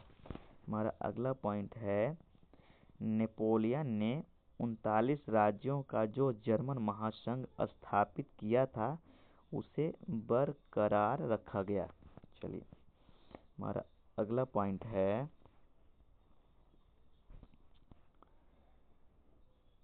ऐसा राजनीतिक दर्शन जो परंपरा स्थापित संस्थानों और रिवाजों पर जोर देता है और तेज बदलावों की बजाय क्रमिक और धीरे धीरे विकास को प्राथमिकता देता है, रूढ़िवाद कहलाता है। यहाँ पर रूढ़िवाद का परिभाषा दी गई है। ऐसा राजनीतिक दर्शन जो परंपरा स्थापित संस्थानों और रिवाजों पर जोर देता है, यानी जो परंपराएं बनाई गई हैं और जो संस्थान स्थापित किए गए उनके द्वारा जो रीति रिवाज है उसी रास्ते पर चलना ही रूढ़िवादी कहलाती है। उसमें कोई परिवर्तन न करना समय के अनुसार रूढ़िवादी कहलाती है। चलिए हमारा अगला पॉइंट है इटली का क्रांतिकारी जिउसेप्पी मैत्सिनी का जन्म 1807 ईस्वी में जेनोवा में हुआ था, जो कार्बोनारी के गुप्त संगठन का सदस्य था। इटली का एक प्रमुख क्रांतिकारी था जिसका नाम जिउसेप्पी मैत्सिनी था। उसका जन्म 1807 ईस्वी में जेनोवा में हुआ था, जो कार्बोनारी के गुप्त संगठन का सदस्य था। हमारा अगला पॉइंट है ओटोमन साम्राज्य में आयरलैंड और पोलैंड जैसे कुछ क्षेत्र थे। जो ओटोमन साम्राज्य था उसमें आयरलैंड और पोलैंड क्षेत्र शामिल थे। हमारा अगला पॉइंट है प्रथम विद्रोह फ्रांस में जुलाई 1830 ईस्वी में हुआ था। प्रथम विद्रोह कब हुआ था? 1830 में हुआ था, जुलाई 1830 में हुआ था। हमारा अगला पॉइंट है फ्रांस में संवैधानिक राजतंत्र की स्थापना लुई फिलिप की अध्यक्षता में की गई। लुई फिलिप की अध्यक्षता में की गई।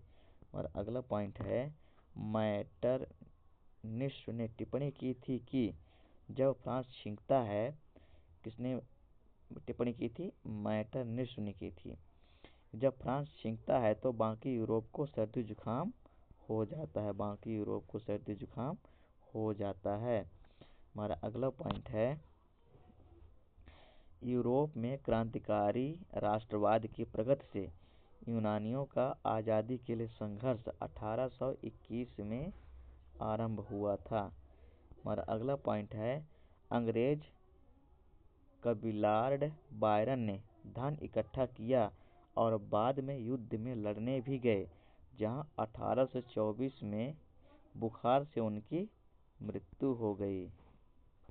अंग्रेज कबीलार्ड बायरन ने धन इकट्ठा करके और बाद में युद्ध में लड़ने भी गए और 1824 में बुखार से उनकी मृत्यु भी हो गई। हमारा अगला पॉइंट है कुस्तुनतुनिया की संधि 1932 ईस्वी में हुई थी। कुस्तुनतुनिया की संधि कब हुई थी?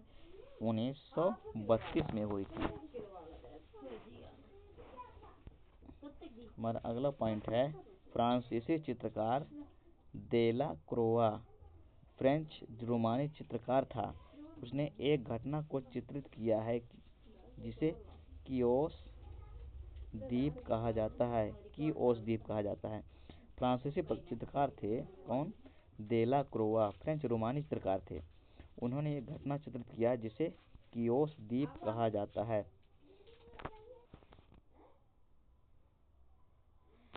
हमारा अगला पॉइंट है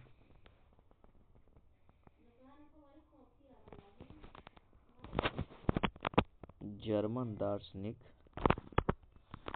योहान गॉटफ्रीड जैसे रोमानी चिंतक ने दावा किया है कि सच्ची जर्मनी संस्कृति उसके आम लोगों में निहित है।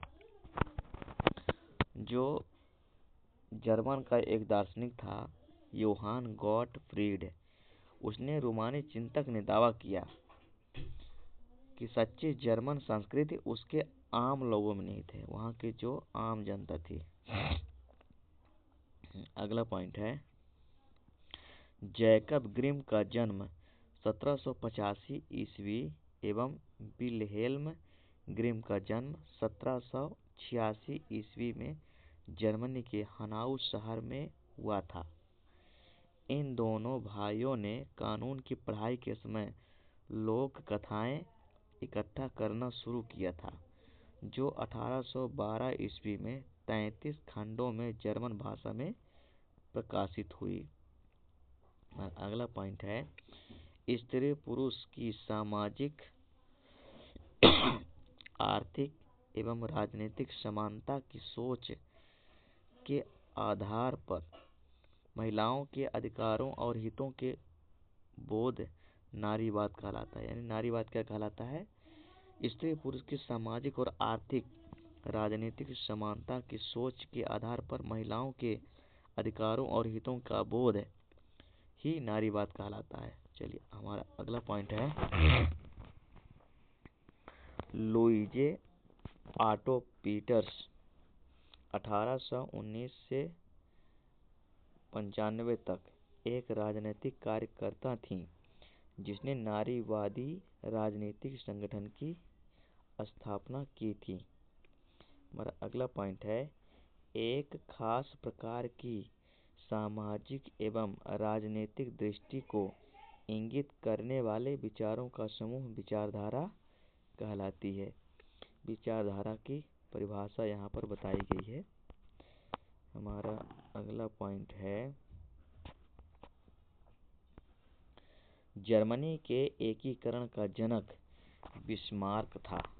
बिस्मार्क एक जर्मनी का बहुत ही महान विचारक और क्रांतिकारी था, जिसे प्रेसा की सेना और नौकरशाही की मदद से 7 वर्ष के अंदर ऑस्ट्रिया, डेनमार्क और फ्रांस से 3 युद्धों में प्रेसा की जीत हुई और एकीकरण की प्रक्रिया पूरी हुई। अगला पॉइंट है, जनवरी 1871 में वर्साय में हुए समारोह में प्रेसा के राजा विलियम प्रथम को जर्मनी का सम्राट घोषित किया गया। अगला पॉइंट है, 19वीं सदी के मध्य में इटली 7 राज्यों में बंटा हुआ था। हमारा अगला पॉइंट है, 1830 के दशक में ज्यूसेप्पे मेल्सिनी ने यंग इटली नामक एक गुप्त संगठन बनाया था। अगला पॉइंट है, 1831 और 1848 में क्रांतिकारी विद्रोहों की असफलता से युद्ध के जरिए इतालवी राज्यों को जोड़ने की जिम्मेदारी सार्डिनिया पीडमोंट के शासक विक्टर इमैनुएल द्वितीय पर आई थी। अगला पॉइंट है, काबूर ने इटली के प्रदेशों को एकीकृत करने वाले आंदोलन का नेतृत्व किया था। अगला पॉइंट है, 1861 में इमैनुएल द्वितीय को एकीकृत इटली का राजा घोषित किया गया। अगला पॉइंट है, ला टालिया विक्टर इमैनुएल की पत्नी थी। ला टालिया विक्टर इमैनुएल की पत्नी थी। अगला पॉइंट है, एक साझा नस्ली जनजातीय सांस्कृतिक उद्गम अथवा पृष्ठभूमि जिसे कोई समुदाय अपनी पहचान मानता है नृजाति कहलाता है। यहाँ पर नृजाति के बारे में बताया गया है। एक साझा नस्ली जनजाति या सांस्कृतिक उद्गम अथवा पृष्ठभूमि जिसे कोई समुदाय अपनी पहचान मानता है नृजाति कहलाता है।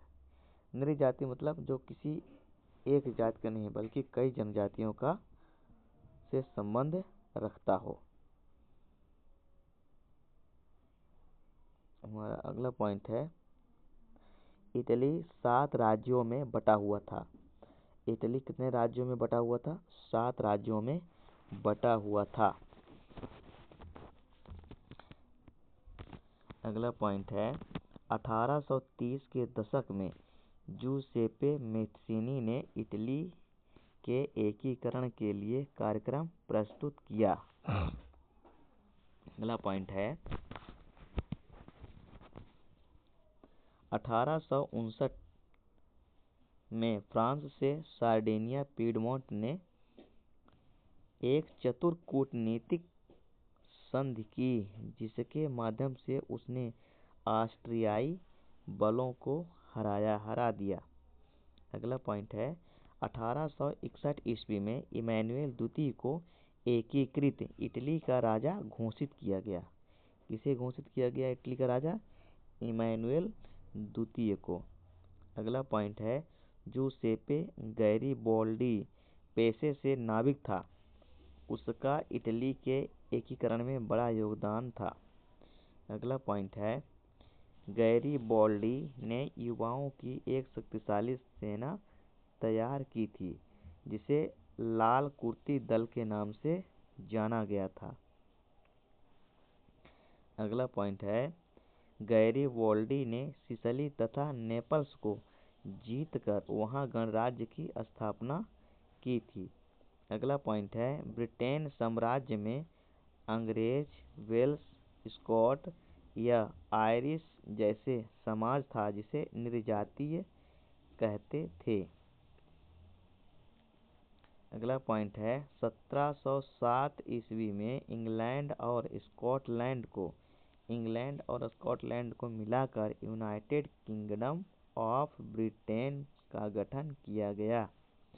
अगला पॉइंट है, 1798 में हुए असफल विद्रोह के बाद 1801 में आयरलैंड को बलपूर्वक यूनाइटेड किंगडम में शामिल कर लिया गया।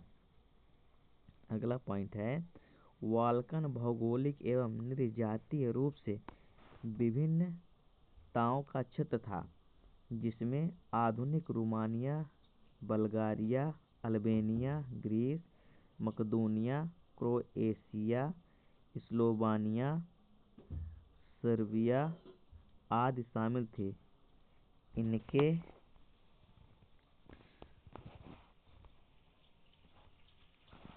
इनके मूल निवासियों को स्लाव कहा जाता था। अगला पॉइंट है, बाल्कन क्षेत्र का बड़ा हिस्सा ऑटोमन साम्राज्य के नियंत्रण में था। अगला पॉइंट है, यूरोपीय शक्तियों के मध्य बाल्कन क्षेत्र पर कब्जा जमाने के लिए यूरोपीय शक्तियों के मध्य प्रतिस्पर्धा रही, जिस कारण यहाँ विभिन्न युद्ध हुए, जिसकी परिणति प्रथम विश्व युद्ध के रूप में हुई। हमारा अगला पॉइंट है, जब कोई देश अपने देश की शक्ति को बढ़ाता है आर्मी और अन्य साधन का प्रयोग करके, तब उसे साम्राज्यवाद कहते हैं। साम्राज्यवाद किसे कहते हैं? जब कोई देश अपने देश की शक्ति को बढ़ाता है आर्मी और अन्य साधन का प्रयोग करके, तब उसे साम्राज्यवाद कहते हैं। अगला पॉइंट है, जब किसी अमूर्त विचार जैसे लालच, स्वतंत्रता, ईर्ष्या, मुक्ति को किसी व्यक्ति या किसी चीज के जरिए इंगित किया जाता है, तब उसे रूपक कहते हैं। यहाँ पर किसी अमूर्त विचार को जब किसी रूपक के रूप में प्रयुक्त किया जाता है तो उसे रूपक कहा जाता है। 18वीं सदी और 19वीं सदी में रूपक का प्रयोग राष्ट्रवादी भावना के विकास और मजबूत बनाने में किया जाता था। यहाँ पर कुछ प्रतीक चिन्ह और उनका अर्थ दिया गया है। प्रतीक और उसका महत्व। टूटी हुई बेड़ियाँ आज़ादी मिलना। टूटी हुई बेड़ियाँ आज़ादी मिलने को दर्शाती थीं। सेकंड है बाज छाप कवच। बाज छाप कवच यानी जर्मन साम्राज्य की प्रतीक शक्ति थी। यह जर्मन साम्राज्य की प्रतीक शक्ति माना जाता था।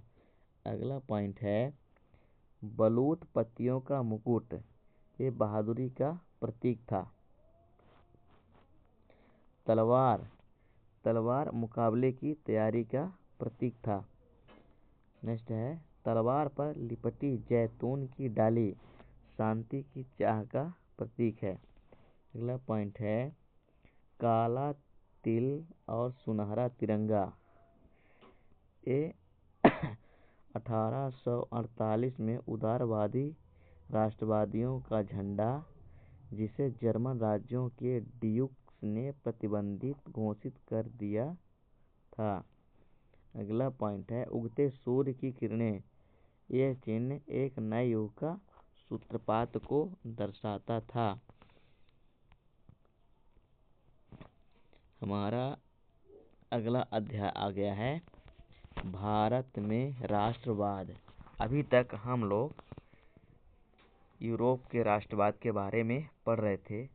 अब हम पढ़ेंगे भारत में राष्ट्रवाद। इसका पहला पॉइंट है महात्मा गांधी जनवरी 1915 में भारत लौटे।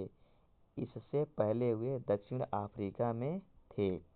महात्मा गांधी भारत में पहली बार कब लौटे थे? 1915 में। इससे पहले वे कहाँ थे? दक्षिण अफ्रीका में थे। हमारा अगला पॉइंट है सत्याग्रह का अर्थ है सत्य को स्वीकार करने के लिए आग्रह। सत्याग्रह का शाब्दिक अर्थ बताया गया है कि सत्य को स्वीकार करने के लिए आग्रह करना ही सत्याग्रह कहलाता है। अगला पॉइंट है भारत आने के बाद गांधी जी ने सत्याग्रह आंदोलन चलाया। सत्याग्रह आंदोलन चलाया किसने चलाया? महात्मा गांधी ने। भारत आने के बाद यानी 1915 के बाद, जिसके अंतर्गत 1917 में बिहार के चंपारण में दमनकारी वागन व्यवस्था नील की खेती के खिलाफ सत्याग्रह किया था। आगे बढ़ते हैं। गांधी जी द्वारा चलाए गए सत्याग्रह आंदोलन। गांधी जी के द्वारा कितने सत्याग्रह आंदोलन चलाए गए? यहाँ पर दिया गया है उनका वर्ष और कहाँ चलाए गए और क्यों चलाए गए। हमारा पहला है 1917। 1917 में चंपारण, जो कि बिहार का एक जिला है, वहाँ सत्याग्रह का आंदोलन चलाया गया। अब क्यों चलाया गया? दमनकारी वागन व्यवस्था के खिलाफ चलाया गया था। अगला है 1918, खेड़ा गुजरात में सत्याग्रह आंदोलन चलाया गया। क्यों चलाया गया? किसानों को कर में छूट दिलवाने के लिए चलाया गया। किसानों को कर में छूट दिलवाने के लिए चलाया गया। और हमारा अगला है 1918, अहमदाबाद गुजरात में सत्याग्रह का आंदोलन चलाया गया। क्यों चलाया गया?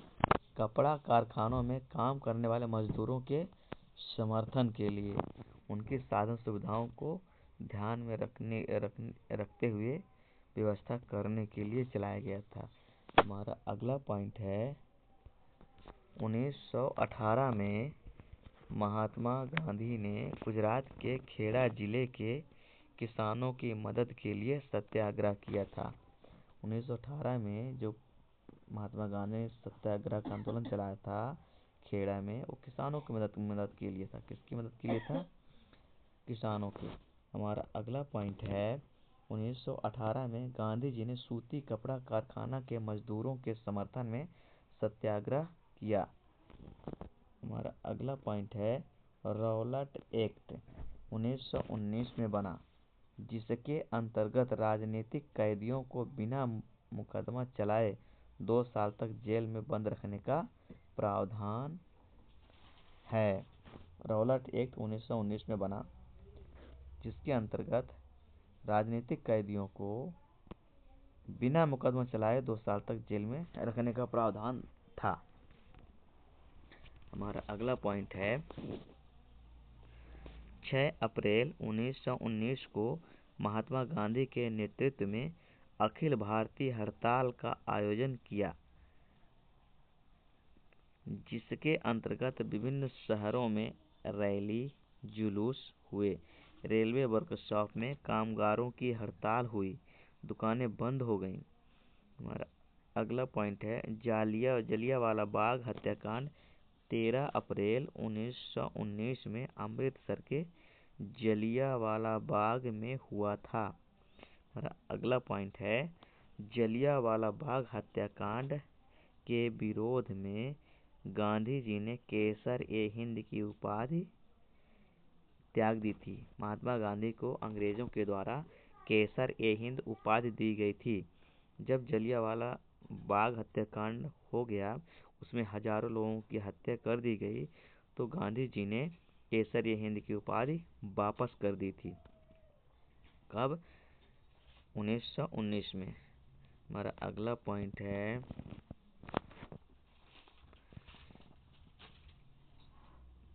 खिलाफत आंदोलन 1919 में शौकत अली मोहम्मद अली द्वारा शुरू किया गया था। जो खिलाफत आंदोलन था उसको शुरू करने वाले शौकत अली व मोहम्मद अली, 2 लोगों ने मिलकर इस आंदोलन की शुरुआत की थी। अगला पॉइंट है महात्मा गांधी ने हिंद स्वराज्य नामक पुस्तक 1909 में लिखी। हिंद स्वराज नामक पुस्तक किसने लिखी? तो महात्मा गांधी ने लिखी थी 1909 में। हमारा अगला पॉइंट है असहयोग आंदोलन का प्रस्ताव 1920 में कलकत्ता अधिवेशन में पारित हुआ था। हमारा अगला पॉइंट है 1922 में चौरी चौरा की घटना से दुखी होकर महात्मा गांधी ने असहयोग आंदोलन को वापस ले लिया था। चौरा चौरी उत्तर प्रदेश का एक जिला है जहां पर हमारे स्वतंत्रता सेनानियों ने अंग्रेजों के द्वारा जाती हुई सामग्रियों को लूट लिया गया था। हमारा अगला पॉइंट है, प्रदर्शन विरोध का एक ऐसा स्वरूप है जिसमें लोग किसी दुकान, फैक्ट्री या दफ्तर के भीतर जाने का रास्ता रोक लेते हैं। उसे पिकेटिंग कहते हैं। अभी आपकी अर्धवार्षिक परीक्षा में पिकेटिंग शब्द आया भी था। तो यहाँ पर पिकेटिंग का मतलब क्या होता है? प्रदर्शन विरोध का एक ऐसा स्वरूप, प्रदर्शन विरोध का एक ऐसा स्वरूप जिसमें लोग किसी दुकान या फैक्ट्री या दफ्तर के भीतर जाने का रास्ता रोक लेते हैं, उसे पिकेटिंग कहते हैं। हमारा अगला पॉइंट है, औपनिवेशिक शासन के दौरान बहुत सारे लोगों को काम के लिए फिजी, गुयाना, वेस्ट इंडीज आदि स्थलों पर ले जाया गया, जिन्हें बाद में गिरमिटिया कहा जाने लगा। जिस अनुबंध के अंतर्गत उन मजदूरों को बाहर ले जाया जाता था उसे गिरमिट कहते थे। गिरमिटिया शब्द भी आपके अर्धवार्षिक परीक्षा में पूछा गया था। तो गिरमिटिया का मतलब क्या होता है, एक बार हम इसको और देख लेते हैं। औपनिवेशिक शासन के दौरान बहुत सारे लोगों को काम करने के लिए फिजी, गुयाना, वेस्ट इंडीज आदि स्थानों पर ले जाया जाता था, जिन्हें बाद में गिरमिटिया कहा जाने लगा। जिस अनुबंध के अंतर्गत उन मजदूरों को बाहर ले जाया जाता था उसे गिरमिट कहते थे। यह कुल मिलाकर कहा जाए कि वह एग्रीमेंट का ही बिगड़ा हुआ रूप था। चलिए आगे बढ़ते हैं। बिना किसी पारिश्रमिक या मेहनताना के किसी काम को करवाना बेगार कहलाता है। बेगार क्या होता है? बिना मजदूरी के काम, बिना पारिश्रमिक के काम। हमारा अगला पॉइंट है, भारत में बेगारी प्रथा का नेतृत्व अल्लूरी सीताराम राजू ने किया था, जिन्हें 1924 में फांसी दे दी गई। ये प्रश्न भी आपके अर्धवार्षिक परीक्षा में आया था कि अल्लूरी सीताराम राजू कौन थे और वे किस लिए प्रसिद्ध हुए। तो कौन थे? वे बेगारी प्रथा का नेतृत्व, बेगारी प्रथा को रोकने के लिए जो नेतृत्व कर रहे थे वे कौन थे? अल्लूरी सीताराम राजू, जिन्हें अंग्रेजों ने 1924 में फांसी दे दी थी। चलिए आगे बढ़ते हैं। हमारा अगला पॉइंट है, 1928 ईस्वी में वल्लभ भाई पटेल ने गुजरात के बारदोली तालुका में किसान आंदोलन का नेतृत्व किया, जो कि भू राजस्व को बढ़ाने के खिलाफ था। वह बारदोली सत्याग्रह के नाम से जाना जाता है। तो अगला पॉइंट है, सी.आर. दास और मोतीलाल नेहरू ने परिषद राजनीति में वापस लौटने के लिए कांग्रेस के भीतर ही स्वराज पार्टी का गठन कर डाला। अगला पॉइंट है, भारत में संवैधानिक व्यवस्था की कार्यशैली का अध्ययन करने के लिए 1927 में साइमन कमीशन का गठन ब्रिटेन में किया गया। साइमन कमीशन का गठन कहाँ किया गया और कब किया गया? साइमन कमीशन का गठन 1927 में ब्रिटेन में किया गया था। किस लिए किया गया था? भारत में संवैधानिक व्यवस्था की कार्यशैली का अध्ययन करने के लिए। भारत में जो संवैधानिक व्यवस्था थी उस कार्यशैली का अध्ययन करने के लिए साइमन कमीशन का गठन किया गया था 1927 में। अगला पॉइंट है, 1928 में साइमन कमीशन भारत पहुंचा, जिसका पूरे भारत में विरोध हुआ और साइमन कमीशन वापस जाओ का नारा लगाया गया।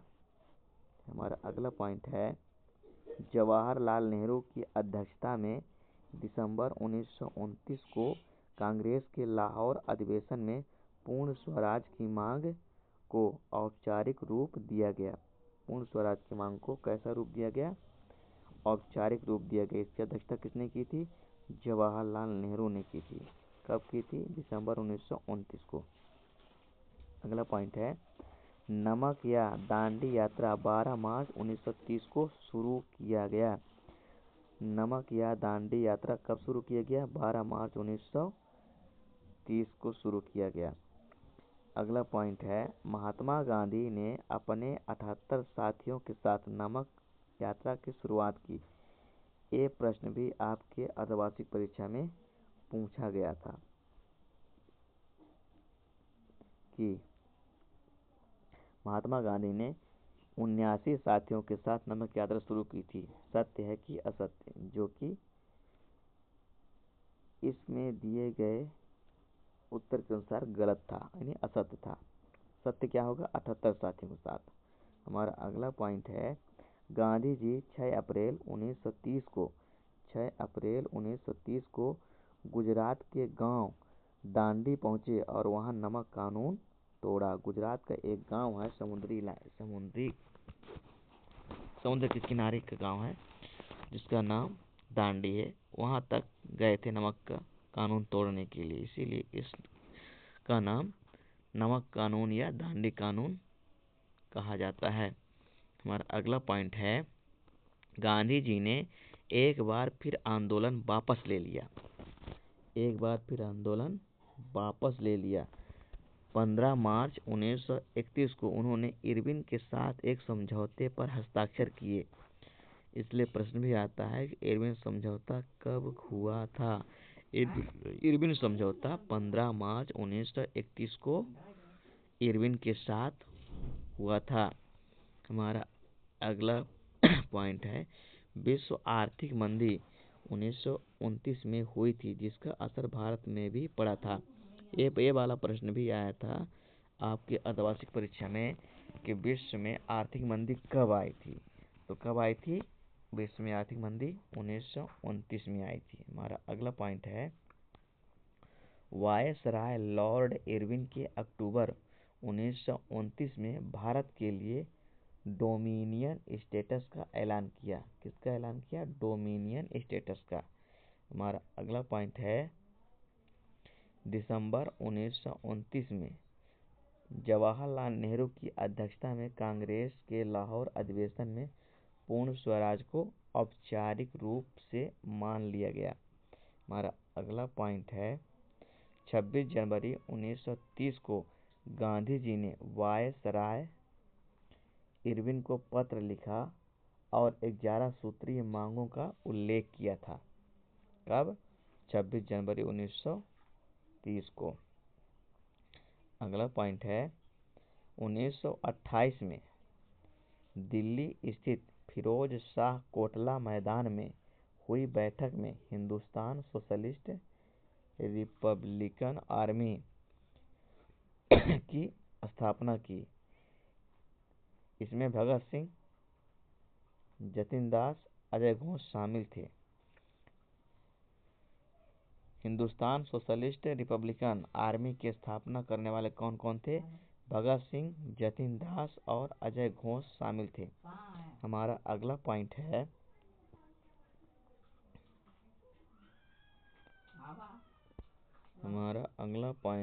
1929 में भगत सिंह बटुकेश्वर दत्त ने लेजिस्लेटिव असेंबली में बम फेंका था। उसी वर्ष उस ट्रेन को उड़ाने का प्रयास किया गया जिसमें लॉर्ड इरविन यात्रा कर रहे थे। उस ट्रेन को उड़ाने का प्रयास किया गया है ना। चलिए हमारा अगला पॉइंट है जिस समय भगत सिंह पर मुकदमा चला और उन्हें फांसी दी गई उस समय उनकी उम्र केवल 23 वर्ष थी। जब भगत सिंह को फांसी दी गई थी और सजा सुनाए गए थे तब उनकी उम्र मात्र 23 वर्ष थी। अपने मुकदमे के दौरान भगत सिंह ने कहा था बम और पिस्तौल की उपासना नहीं करते बल्कि समाज में क्रांति चाहते हैं। ये बम और पिस्तौल की उपासना नहीं करते बल्कि समाज में क्रांति चाहते हैं। हमारा अगला पॉइंट है भगत सिंह ने इंकलाब जिंदाबाद का नारा दिया। इंकलाब जिंदाबाद का नारा किसने दिया था? भगत सिंह ने दिया था। हमारा अगला पॉइंट है सिविल नाफरमानी आंदोलन में औरतों ने बड़े पैमाने पर हिस्सा लिया था किसमें? सिविल नाफरमानी में। नाफरमानी। अगला पॉइंट है, महात्मा गांधी ने ऐलान किया था कि अस्पृश्यता यानी छुआछूत को खत्म किए बिना 100 साल तक भी स्वराज्य की स्थापना नहीं की जा सकती। महात्मा गांधी ने कहा था कि छुआछूत को खत्म किए बिना 100 साल तक भी स्वराज्य स्थापित नहीं किया जा सकता। चलिए, हमारा अगला पॉइंट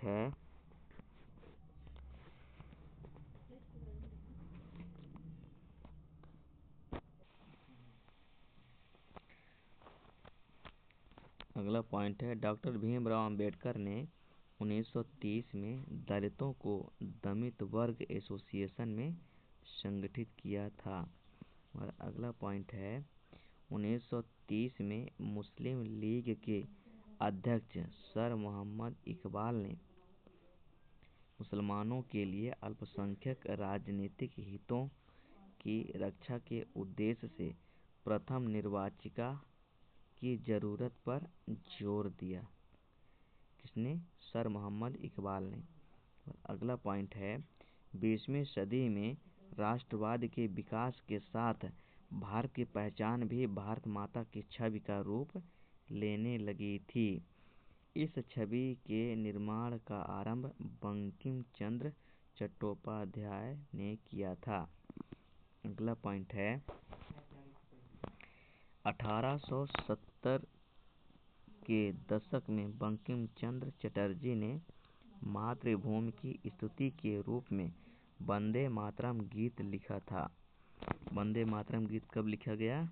1870 में, जिसे बाद में इन्होंने उपन्यास आनंद मठ में शामिल कर लिया। अगला पॉइंट है, स्वदेशी आंदोलन की प्रेरणा से अवनींद्रनाथ टैगोर ने भारत माता की विख्यात छवि को चित्रित किया। इस पेंटिंग में भारत माता को एक सन्यासिनी के रूप में दर्शाया गया है। अगला पॉइंट है, मद्रास में नटेशा शास्त्री ने the folklores of southern India के नाम से तमिल लोक कथाओं का विशाल संकलन 4 खंडों में प्रकाशित किया।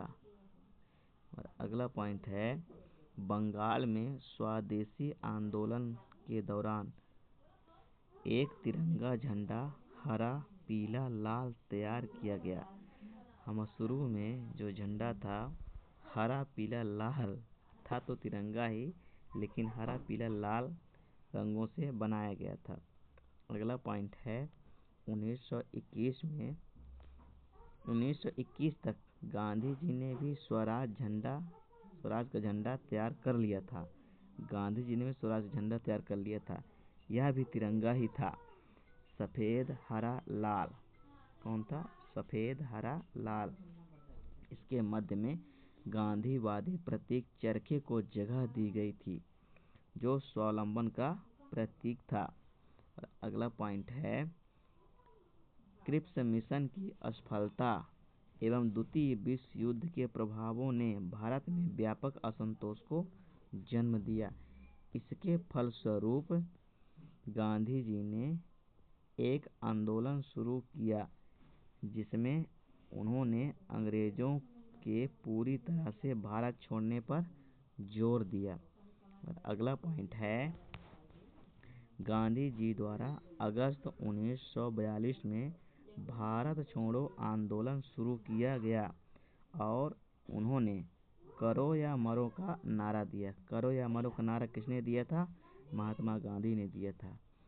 अगला पॉइंट है, भारत छोड़ो आंदोलन में जयप्रकाश नारायण, अरुणा आसफ अली एवं राम मनोहर लोहिया और बहुत सारी महिलाएं, जैसे बंगाल से मातंगिनी हाजरा, असम से कनकलता बरुआ और उड़ीसा से रमा देवी ने सक्रिय भागीदारी की थी।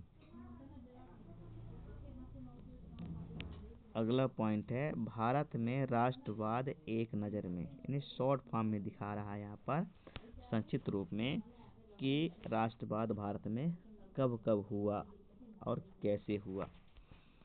तो पहला है वर्ष इधर घटना 1918 में भारत का प्रथम स्वतंत्रता संग्राम 1918 में हुआ। सेकेंड 1870 में बंकिम चंद्र चटर्जी द्वारा वंदे मातरम की गीत की रचना की गई। अगला पॉइंट है 1885 में कांग्रेस की स्थापना मुंबई में हुई। कांग्रेस की स्थापना कब हुई? 1885 में हुई थी। कहाँ हुई थी? मुंबई में हुई थी। अगला है 1905 में बंगाल के विभाजन का प्रस्ताव लॉर्ड कर्जन द्वारा किया गया। बंगाल के प्रस्ताव का विभाजन किसने किया था?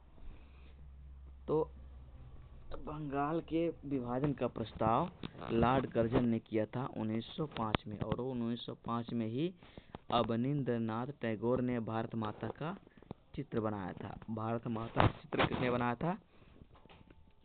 अवनींद्रनाथ टैगोर।